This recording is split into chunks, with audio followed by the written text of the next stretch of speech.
Guys, the next Coolify service that we're going to be self-hosting is called RabbitMQ. It's an open source message broker which basically allows you to communicate between different applications by sending messages. So you're going to need a receiver and a sender. Once we self-host it, it will look like this, and I will also show you how to create a script so that you can send and receive messages. To self-host it, we're going to go into Coolify, and in the projects tab, we're going to hit the add button up here. I'm going to call the project RabbitMQ, but you can call it whatever you want. Click on the production environment, click on add a new resource, then search for RabbitMQ, then click on the server where you want to self-host it on. And now we are pretty much done.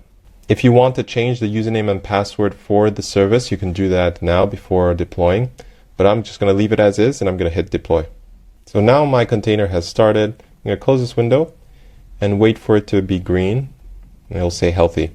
So now my service is healthy. I'm going to copy the URL here, close this, and open it up in a new tab. And now we're ready to log in. So use the credentials that are auto-generated here, or if you had changed them, use those. Hit login. And that's it. We have successfully self-hosted RabbitMQ and we are ready to use it. So now I'm just going to show you with a script that I created earlier how to interact with your self-hosted RabbitMQ instance. So I'm going to go into my IDE and I will explain what's happening here. So you're going to remove, I'm going to remove the HTTPS section right here because we're not using the HTTPS protocol. That's the whole point of RabbitMQ. We're using a different protocol called AMQP. And so to interact with this, you're going to want to use this package right here. And then with the connect function, we're going to set it up with the protocol, the host name, and the username and password. So I'm going to go ahead and change the username and password since I'm using a new instance. There we go. And now, just to show you what this is doing, there's also a callback function here. And this, basically, with this connection variable, creates a channel. And we send hello world as the message. And we send it to the queue called hello. And then we close the connection with a set timeout. So let me go ahead and run the send function, well, the send script that we've created here. And I get an error. And the reason why I get this error, and you might not get this error, is because I'm using Cloudflare to set up my URLs on Coolify. And so Cloudflare automatically sets proxy URLs. And what that means is it's actually going through a different IP address. So in order to get around this, I'm going to have to turn off the proxy for this specific URL. So I'm going to do that now. I'm basically going into my Coolify dashboard. I'm going to add an A record.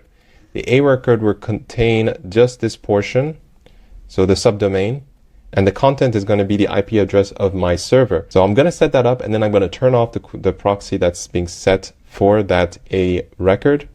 So now that I've set my A record and I've turned off that proxy, it should work. So I'm going to rerun the send script. So there you go, it worked. I actually had to wait a couple minutes in order for the new records to propagate. And so now that we've successfully sent our message, we also have a receive script here. So now we can use the receive function to get the message that we've just sent. So in the receive function, it's very similar. We call the package, we connect with the same credentials, and we have a callback function that creates a channel. And then here, though, we do this. We do channel.assert queue, and we wait for the message by doing consume. So channel.consume with the queue that we're interested in, which is hello. And we wait to get a message. So now I'm going to run node receive.js. And as you can see, it says waiting for messages, and then it received it. So that's how you would use RabbitMQ and then use a script to then talk between different applications. So that's going to be it for this video. We successfully self-hosted RabbitMQ.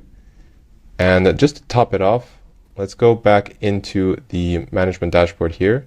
And we're going to go into our connections. And actually, before I do that, you can see that there's already a connection, there's already a channel, and some exchanges and a queue. So that's going to be it for this video. I will see you in the next one.